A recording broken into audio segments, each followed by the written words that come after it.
So good morning everyone, welcome to study Pathshala. आइए शुरू करते हैं आज का सेशन और फ्रंट पेज से ही शुरुआत करेंगे। तो suspected operative gun down in Uttar Pradesh. Okay, so ये लेटेस्ट डेवलपमेंट है यहाँ पे and the point that is to be looked into is this.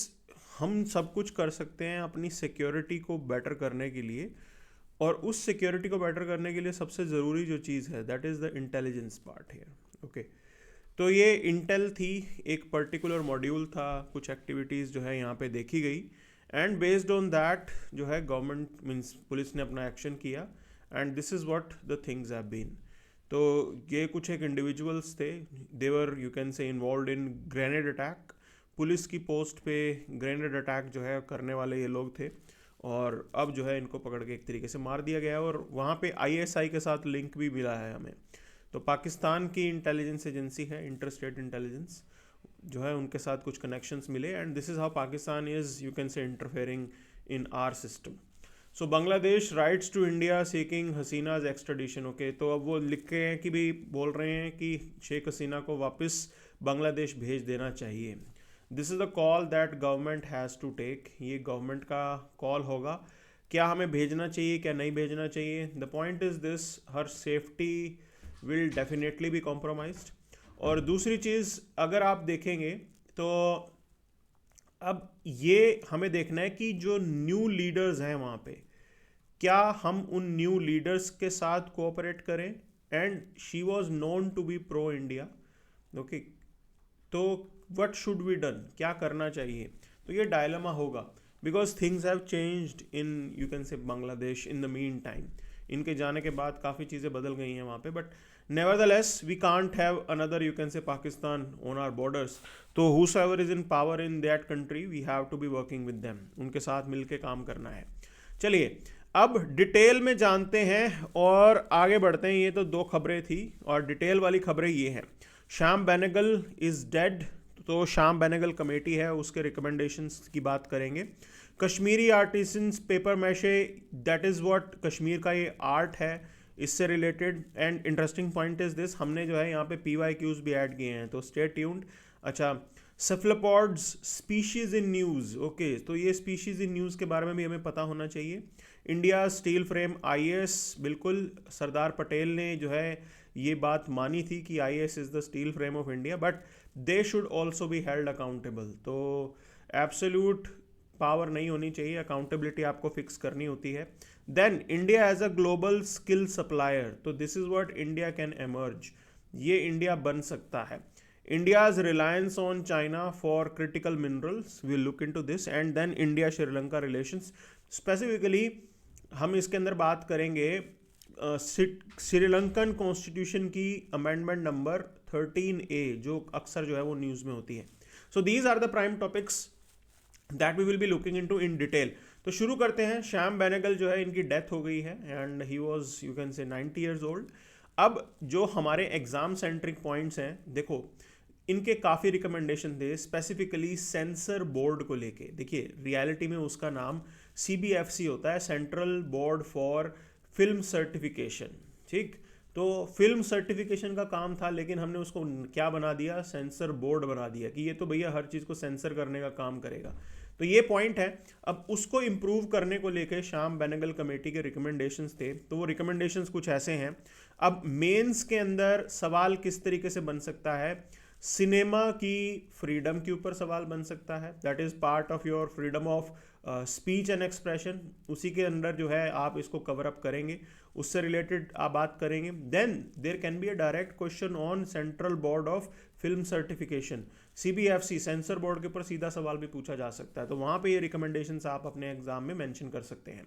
तो पहला रिकमेंडेशन इन्होंने क्या दिया था कि मैक्सिमम साइज जो बोर्ड का होगा वो 9 मेंबर्स प्लस 1 चेयरमैन, 10 मेंबर का बोर्ड होना चाहिए। और प्लस इन्होंने कहा कि रीजनल रिप्रेजेंटेशन भी लेके आओ, हर रीजनल ऑफिस से एक एक मेंबर उसके अंदर होना चाहिए, क्योंकि हमारे यहाँ पे रीजनल मूवीज़ भी आती हैं। तो सेंसर बोर्ड सिर्फ हिंदी सिनेमा वगैरह नहीं करता, रीजनल सिनेमा भी है, वो भी आता है। तो उसको लेके आप मूवी की अच्छे से जानकारी होना, उस लैंग्वेज को समझना, उस एंगल के लिए है ये। Then he talked about gender equality, कि वुमेन का इक्वल रिप्रेजेंटेशन होना चाहिए पैनल के ऊपर। देखिए इस पैनल की कहानी क्या है, मोस्टली जो है पॉलिटिकल अपॉइंटिंग यहाँ पे चलती है, पॉलिटिकल अपॉइंटमेंट्स चलती है। अब उन चीज़ों को इम्प्रूव करते हुए इन्होंने ये सारे सजेशंस दिए हैं कि आप वुमेन की भी प्रेजेंस वहाँ पे बढ़ाएं। चेयरमैन का रोल क्या होगा कि गाइड करने का काम होगा, डे टू डे एक्टिविटी में ज़्यादा इंटरफेयर ना करें। ओके, चीज़ों को सिंप्लीफाई करें, सर्टिफिकेशन प्रोसेस पूरा सिंप्लीफाइड होना चाहिए। फिल्म कैटेगराइजेशन आप लेके आइए, अनरिस्ट्रिक्टेड पब्लिक एग्जीबिशन हो अंडर एडल्ट के अंदर, अंडर एज के अंदर, और फिर आप डिवाइड कीजिए उसको adults only and then category into A C, adults with question category. तो ये adults with question category and other इन्होंने सजेस्ट किया था। तो ये सारी चीज़ें हैं जो इनके सजेशन पे आई थी। अब देखो मैं यहाँ पे आपको क्वेश्चन दिखाता हूँ। तो पहला सवाल है, ये कह रहे हैं कि with reference to union government consider the following statement. अब ये प्रीलिम्स 2021 का क्वेश्चन है। तो ये कह रहे हैं कि Gopalaswami Ayyangar committee suggested that a minister and secretary can be designated solely for pursuing the subject of administrative reform and promoting it. Okay, तो क्या एडमिनिस्ट्रेशन में रिफॉर्म लाने चाहिए, वो काम जो है आपके मिनिस्टर और उनके सेक्रेटरी देखें, ऐसा इनका कहना है कि ये गोपालास्वामी अयंगर कमेटी ने कहा था। तो आपको एक चीज़ पता होनी चाहिए, ऐसी कोई भी बात जो है वो नहीं कही गई थी। Clear? So there is, you can say, no such mentioning of this. Report आई थी लेकिन कुछ भी ऐसा मेंशन नहीं था उसके अंदर, तो ये स्टेटमेंट गलत हो जाती है। सेकंड स्टेटमेंट में they are talking about in 1970 the department of personnel was constituted on the recommendation of administrative reform commission. ठीक, अब ये कह रहे हैं कि and this was placed under prime minister's in charge. Okay, तो ये बिल्कुल पार्ट जो है आपका सही है। तो this particular suggestion was made, ARC suggested setting up of separate department of personnel to be directly under the control of prime minister, और उसके बाद DOPT जो है वो एस्टेब्लिश किया गया था। तो ये बिल्कुल जो है आपका एक तरीके से स्टेटमेंट सही है, सेकंड वाला स्टेटमेंट सही है, फर्स्ट वाला जो है वो आपका गलत है। तो this is something that we need to do, ये चीज़ आपको कवर करनी होती है। अब इसके अंदर और आगे बढ़ते हैं और हम चलते हैं कश्मीरी आर्ट के ऊपर, और क्या है इस आर्ट की खासियत। अब मैं आपको ये बता दूं, कश्मीरी आर्टिसंस ने ये डोडो के बनाए हैं, और पेपर मैशे आर्ट होती है, कश्मीर का ये आर्ट फॉर्म है। और इसकी खासियत क्या है, अब ये यूरोप के अंदर बहुत ज़्यादा बिक रहा है। ठीक, और काफ़ी फ़ायदा हो रहा है यहाँ पे। अच्छा, अब ये जो ओरिजिनल आर्ट थी, इसकी अगर आप बात करें, इसकी शुरुआत कहाँ से हुई थी? इसकी शुरुआत होती है Muslim saint Mir Sayyid Ali Hamadani from Persia, 14th century के अंदर उन्होंने कश्मीर में इसे इंट्रोड्यूस करवाया था। तो exam centric point of view से जो है आपको ये याद रखना है, मीर सैयद अली हमदानी पर्शिया से थे ये, और इसके अंदर आप पेपर पल्प का इस्तेमाल करते हैं, अच्छे से इसको डेकोरेट किया जाता है, बहुत ही कलरफुल। आप देखिए ये डोडो की फ़ोटो है, डोडो वैसे तो एक्सटिंक्ट हो चुका है लेकिन उसको बनाया गया है यहाँ पे, और क्रिसमस के दौरान काफ़ी सेल्स हो रही हैं। तो ये इसके अंदर कैच है, ठीक है ना। आजकल मतलब पूरा क्रिसमस का टाइम है, तो यूरोप के अंदर कश्मीर से ये जो है सामान एक्सपोर्ट किया जा रहा है। तो कश्मीरी आर्टिसंस के लिए बहुत ही बेहतरीन ये खुशी की खबर है, और हमारे लिए भी कि इंडियन आर्ट फॉर्म जो है वहाँ पे इतना चल रहा है। तो इसके अंदर क्या क्या आप बना सकते हैं, आप इसके अंदर बाउल्स, कप्स, वासेस, बॉक्सेस सब आप खूबसूरत बना सकते हैं। ठीक, तो वर्कशॉप्स भी हैं श्रीनगर के अंदर, घर पे भी रह के जो है आर्टिसंस काम करते हैं, और primarily market with in India, but outside market अच्छे से हम टैप कर सकते हैं।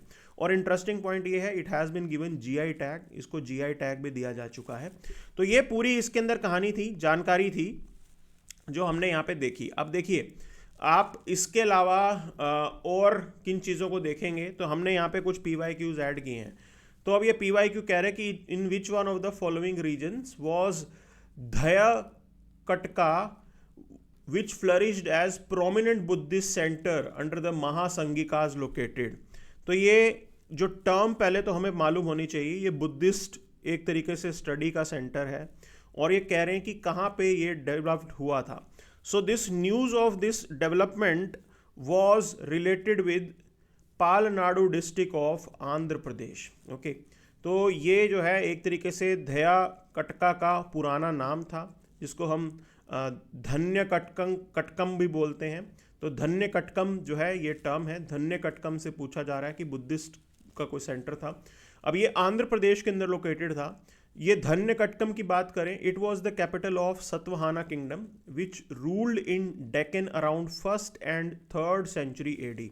तो ये मतलब आप उस समय का बनाया हुआ है। ये वो साइट है जहाँ पे ग्रेट बुद्धिस्ट स्तूपा जो है वो भी एग्जिस्ट करता है। तो प्री मौर्यन टाइम का जो है यहाँ पे एक तरीके से आपको फीचर्स मिल जाएंगे। क्लियर? सो ये पूरा आइडिया था यहाँ पे। अच्छा, अब इसके अंदर मतलब आंध्रा इसका आंसर हो जाता है, धन्य कटकम की बात हो रही है। आगे चलते हैं, which one of the following has been accorded geographical indication status. Okay, तो बनारस की साड़ी को तो मिला हुआ है और तिरुपति लड्डू को भी मिला हुआ है, लेकिन राजस्थानी दाल बाटी चूरमा को नहीं मिला हुआ, तो इसका आंसर सी हो जाता है। तो जीआई टैग वगैरह के बारे में भी हमें जानकारी होनी चाहिए। अब जैसे ये कश्मीर की आर्ट थी तो इनको जीआई टैग एक तरीके से 1999 में मिल गया था और काफ़ी जो है अच्छे से चल रहा है ये कश्मीरी आर्ट। ठीक, आगे चलते हैं यहाँ पे, अब सेफलोपोड्स की बात करते हैं। क्लियर? बेसिकली ये वो इनवर्टिब्रेट्स होते हैं जिनके अंदर आप ऑक्टोपस, कटल फिश और स्क्विड को ऐड करते हो। ठीक है, ये काफ़ी इंटेलिजेंट है, मोस्ट इंटेलिजेंट इनवर्टिब्रेट्स में से आते हैं। इनके पास कॉमोफ्लाज करने की एबिलिटी होती है, छुपने छुपाने की एबिलिटी होती है, ऑक्टोपस भी कर लेता है। और देखिए इंटरेस्टिंग पॉइंट आप इसके अंदर समझिए, हमारे यहाँ पे जैसे ब्रेन में ब्लू जो न्यूरॉन्स होते हैं, ऑक्टोपस के केस में 2/3 of octopus neurons they are located in the arms nerve cords. ये आर्म्स में होते हैं। और एक दूसरा पार्ट ये, इनका ब्रेन स्ट्रक्चर और साइज वो काफ़ी बड़ा होता है। क्लियर? तो ये एक तरीके से आर्म्स में न्यूरॉन्स हो गए तो वो अपने आप एक्ट कर लेते हैं। तो इसीलिए अब आप खुद समझ सकते हो कि ऑक्टोपस की पकड़ कितनी मजबूत होती है। अगर ऑक्टोपस किसी को जकड़ ले तो बहुत ही ज़्यादा मतलब स्ट्रेंथ के साथ उनको सिकोड़ सकता है। तो वो है ये बात। ठीक है, आप कॉम्प्लेक्स एक्शन, रिफ्लेक्स एक्शंस वो सब कर पाते हो इंडिपेंडेंटली ऑफ द ब्रेन। तो ये ऑक्टोपस के अंदर एबिलिटी है, क्योंकि 2/3 ऑफ द न्यूरॉन्स जो हैं वो आर्म्स नर्व कॉर्ड्स में लोकेटेड है। अब दूसरी चीज़, इनको प्रिजर्व करने के लिए एफर्ट चल रहा है। ठीक है, अब इनकी इंटेलिजेंस मेजर करने की भी बात की जाती है। So octopus vulgaris has a large brain, बहुत बड़ा ब्रेन साइज होता है अगर आप इनको बाकी उनसे कंपेयर करेंगे तो। And they have a decentralise nervous system, जैसा मैंने बताया, न्यूरॉन्स जो हैं आपके आर्म्स में भी आ जाते हैं। कम्युनिकेशन भी कर सकते हैं, ये कमोफ्लाज भी कर सकते हैं। ओके, तो ये सारी जानकारी है। अब ये स्पीशीज इन न्यूज़ आपको पढ़ना होता है। देखो ये 2019 प्रीलिम्स का सवाल है। तो ये कह रहे हैं कि some species of turtles are herbivorous, बिल्कुल होते हैं। Some species of fishes are herbivorous, बिल्कुल, सिर्फ जो है घास और सी ग्रास खाती हैं वो। Some you can say marine mammals are herbivorous, बिल्कुल सही बात है, ऐसे हैं यहाँ पे, डुगोंग करके सीकाओ बोलते हैं उनको। ठीक है, and then some of the snakes are viviparous. अब देखो वीवीपेरस और ओवीपेरस दो मतलब होते हैं इसके। ओवीपेरस क्या होता है? ओवीपेरस का मतलब ओ गोल, समझ रहे हो, अंडे देने वाले। ठीक, और वीवीपेरस मतलब सीधा ऑफ स्प्रिंग, बच्चे देने वाले। तो कुछ एक सांप की ऐसी वेराइटीज हैं जिनके अंदर वो बच्चा सीधा ही प्रोड्यूस करते हैं। ठीक है, तो ये जानकारी हमें होनी चाहिए, क्वेश्चन में पूछ लेते हैं। तो डी इसका आंसर है, 1 2 3 4। तो यूपीएससी कभी कभी चैलेंजेस लेके आता है इस टाइप के। अब आगे चलते हैं, एडिटोरियल पे चलते हैं। बात हो रही है India steel frame does need a check, बिल्कुल सही बात है। हम आईएएस को बोलते हैं स्टील फ्रेम ऑफ इंडिया। और प्रॉब्लम क्या है? पॉलिटिसाइजेशन हो गया है, ट्रांसफ़र, सस्पेंशन, प्रमोशन। क्यों? ये पॉलिटिशियंस के हाथ में होती है। ठीक है, पॉलिटिकल बॉसेस चीज़ों को अपने हाथ में रखते हैं और उस हिसाब से चलते हैं। अब दूसरी प्रॉब्लम क्या है? देखो आईएएस को बोला जाता है कि jack of all master of none.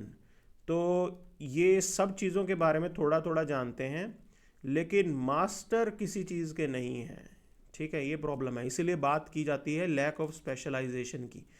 तो अलग अलग जगहों पे काम करते हैं, अलग अलग डिपार्टमेंट्स में, अलग अलग फील्ड्स में, लेकिन ये किसी एक पर्टिकुलर एरिया में अपनी एक्सपर्टीज नहीं बनाते हैं। उस चीज़ को यहाँ पे पॉइंट आउट किया गया है।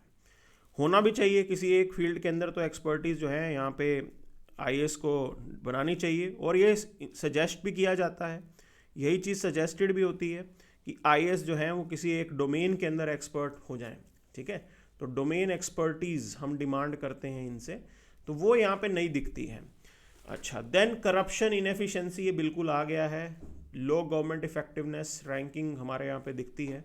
सेंट्रलाइज डिसीजन मेकिंग, बिल्कुल बॉटलनेक्स बहुत सारे हैं, कोई भी हो ब्यूरोक्रेटिक चीज़ें हैं, सेंट्रलाइज चलता है काम, and that is what you can से प्रॉब्लम इज, उसमें सबसे बड़ी समस्या आती है।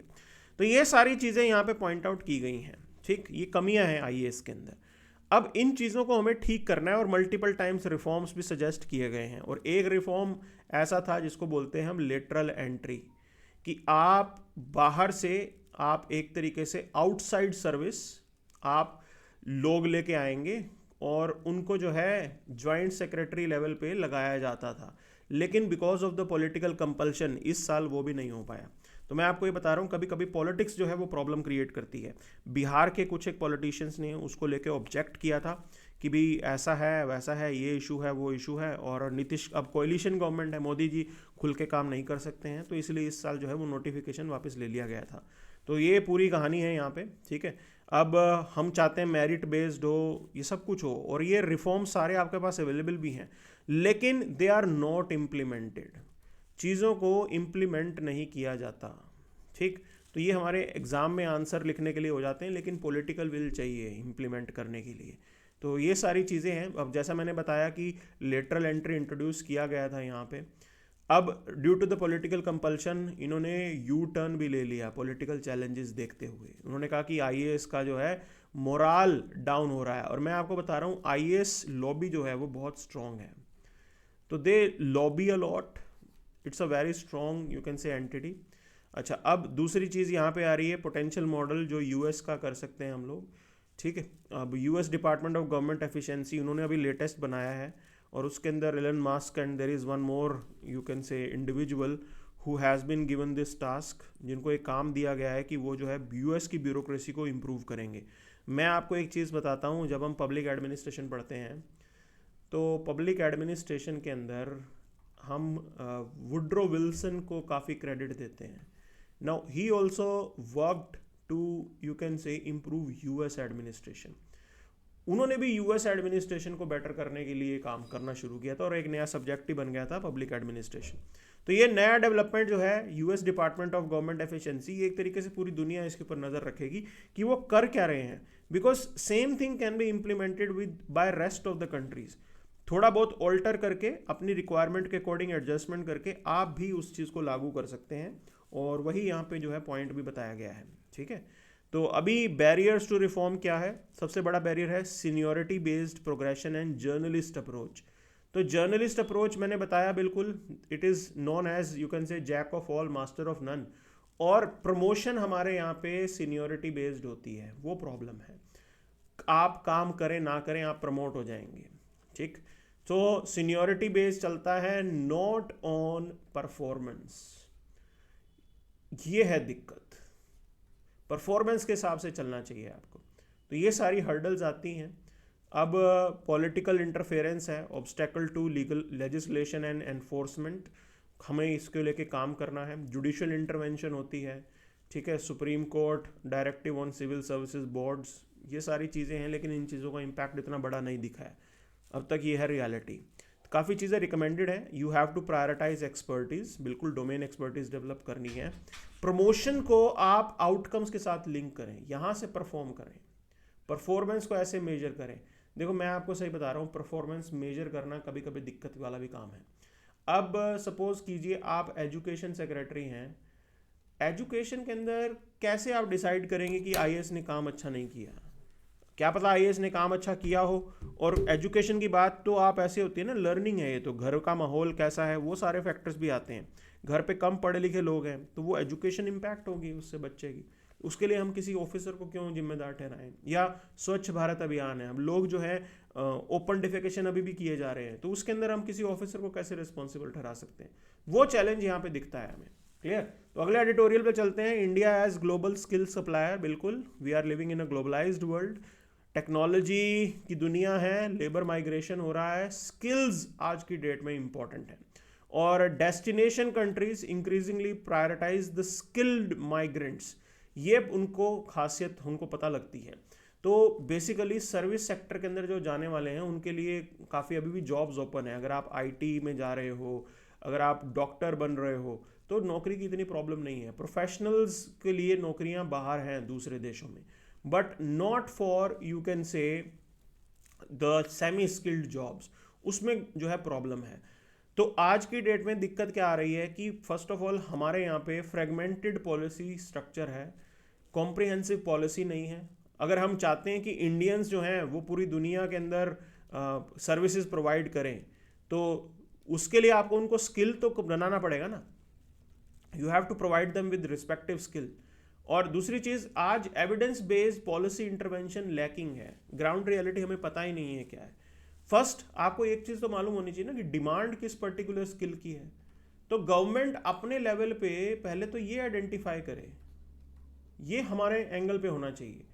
आप आइडेंटिफाई कीजिए कि डिमांड किस स्किल की है, उसके बाद वो स्किल इंडिया के अंदर आप लेबरर्स को दीजिए and then you can say there will be jobs for them. अब देखो मैं आपको बताता हूँ, नर्सिंग के अंदर काफ़ी लोग काम करते हैं इस चीज़ में, ठीक, क्योंकि वो स्किल हमारे यहाँ पे काफ़ी जो है नर्सिंग स्कूल वगैरह भी खुल गए हैं और बाहर इंडियन नर्सेज जो हैं वो जाती भी हैं। सो वो यहाँ से पॉसिबल है क्योंकि हमने आइडेंटिफाई किया हुआ है। अब इसी को ही और फैसिलिटेट करने की ज़रूरत है, तो more facilitation that is what is required. ये तो सिर्फ नर्सिंग का मैंने आपको एक एग्जांपल दे दिया, you have to pick up another examples, और भी एग्जांपल्स जो है आप इसमें उठा सकते हैं, ठीक। So this is what the point. अच्छा, डाटा इनएडिक्वेसी है, limited data on migration outflow, हमें पता ही नहीं है, only covers low skilled workers to 18 countries. अब ऐसा पॉसिबल है क्या सिर्फ इन्हीं देशों में जा रहे हैं लोग? तो ये हमें ठीक करना है, you need have a comprehensive policy. आप स्किल गैप एनालिसिस कीजिए, आइडेंटिफाई स्किल्स कि कौन से कंट्रीज में किसकी डिमांड है।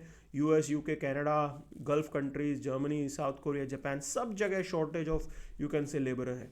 वहाँ पे आप उसे पहले आइडेंटिफाई कीजिए, then you should move to next. So utilise skill forecasting, data का इस्तेमाल कीजिए, बिग डाटा का आजकल इस्तेमाल किया जा रहा है, and you can make a projection कि भाई आने वाले समय के अंदर इस पर्टिकुलर कंट्री के अंदर इन जॉब्स की रिक्वायरमेंट होगी, and accordingly you train your people for that, ठीक। उसके अकॉर्डिंग आप उसको जो है ट्रेन कीजिए। करिकुलम, जो हमारे यहाँ पे स्कूल कॉलेजेस हैं वहाँ पे जो करिकुलम है उधर आप इसको इंक्लूड कीजिए। तो वोकल स्किल्स तो बहुत ज़रूरी हैं, वोकल ट्रेनिंग, वो एंगल आपको यहाँ पे लेके आना ज़रूरी है। इंटरनेशनल स्किल सेंटर रीओरिएंटेशन, ये आपको करना है। Custom training, quality improvement, qualification convergence, national skill qualification framework review, ये सारे काम आपको साथ के साथ डालने होंगे।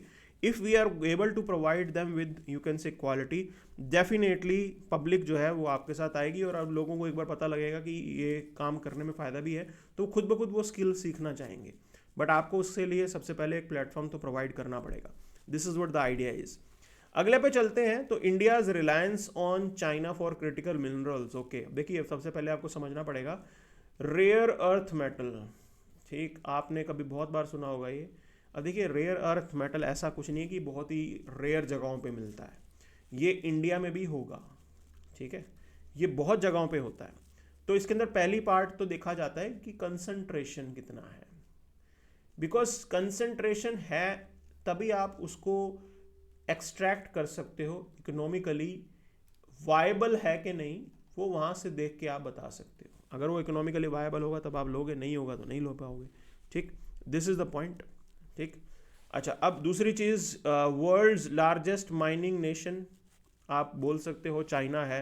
173 टाइप्स के मिनरल्स वहाँ पर डिस्कवर होते हैं, and other part is this, they have the technology as well, उनके पास टेक्नोलॉजी भी है और इंडिया के पास टेक्नोलॉजी नहीं है, ये है दिक्कत, ठीक। And they are putting up their investment, वो अफगानिस्तान से भी जाके कॉपर निकाल के ला रहे हैं। तो आपको समझना होगा ये चाइना का थॉट प्रोसेस है, they are investing in Afghanistan, they are in Africa for mineral extraction, तो वो कर रहे हैं ये काम because they have that ability, clear. अब they have this value chain dominance, rare earth 87% वहाँ से आ रहा है, लिथियम 58%, सिलिकॉन यू कैन से 68% वहाँ से आ रहा है। तो जब आपके पास एक ही ऑप्शन अवेलेबल है तो वहीं से तो वो लेके आएंगे, और when you are dependent on one entity this creates the vulnerability, वो सामने वाले को बहुत ज़्यादा पावर दे देता है। इसी को ही हमें ठीक करना होगा, that is something that we have to improve here, और वही चीज़ यहाँ पे बताई गई है, क्लियर। अब इंडिया के अंदर बात करें तो high reliance on mineral import despite domestic resources available हैं, काफ़ी रिसोर्सेज डीप अंडरग्राउंड है जिसके लिए हाई रिस्क इन्वेस्टमेंट चाहिए, एडवांस टेक्नोलॉजी चाहिए, वो हमारे पास नहीं है। प्राइवेट सेक्टर हेजिटेट करता है इंडिया के अंदर, lack of incentives and policy support नहीं मिलता, इंसेंटिव नहीं मिलते। तो गवर्नमेंट अगर अपने लेवल पे कुछ चीज़ करे, यहाँ पे इंसेंटिवाइज करे, तो इंडिया के अंदर इंडियन कंपनीज भी जो है नीचे जाके उन मिनरल्स को निकाल सकते हैं। This is the central point. Clear? तो आप इस चीज़ को लेकर निश्चिंत रहें कि इंडिया नहीं कर सकता, बिल्कुल कर सकता है। But the point is this, government has to, you can say, incentivize for that. तो ये सारी चीज़ें हैं। अभी इनएडिक्वेट प्रोसेसिंग इंफ्रास्ट्रक्चर है, ये सब कुछ आपको इंप्रूव करना है। और एग्जांपल देखो, lithium 5.9 million ton of lithium resource is there in, you can say, Jammu Kashmir, but हमारे पास टेक्नोलॉजी नहीं है, हम उसको एक्सट्रैक्ट नहीं कर पाते, इसलिए आपको इंपोर्ट करना पड़ता है। But may be in future international collaboration ला के कुछ आप कर सकते हो। So joint collaboration, joint you can say exploration में जरूर इंडिया कुछ कर सकता है। तो we can, you can say think about that, this is what it is demanding. तो इन द मीन टाइम देखते हैं, मोस्टली जो है ये चीज़ें सारी कवर हो ही गई हैं, इंपॉर्टेंट जितनी भी थी। ओके, सीधा इंटरनेशनल पेज की न्यूज़ पे चलेंगे जो हमारी लास्ट न्यूज़ है आज की। तो इधर saying that Modi silence on 13A due to lack of pressure from Tamil Nadu, Sri Lanka means Tamil Nadu parties. Okay, अब देखो ये क्या कह रहे हैं, समझना पड़ेगा आपको, ये 13A है क्या? This is the amendment to Sri Lankan constitution. ठीक, दिस अमेंडमेंट टॉक्स अबाउट, ये किसका आउटकम था? ये इंडिया लंका अकॉर्ड का पार्ट था। इंडिया लंका अकॉर्ड 1987 के अंदर हमने साइन किया था, जिसके अंदर प्रॉमिस ये किया गया था कि India Indian peace keeping forces भेजेगा और इन रिटर्न श्रीलंका के अंदर जो ये तमिलियन एरियाज हैं इनको और ऑटोनॉमी दी जाएगी। ठीक, बात यही थी। ये आप देख सकते हैं, ब्लू लाइन आप इधर देख सकते हैं, यहाँ पे LTTE एक्टिव होती थी और प्राइमरीली तमिल पॉपुलेशन भी है यहाँ पे।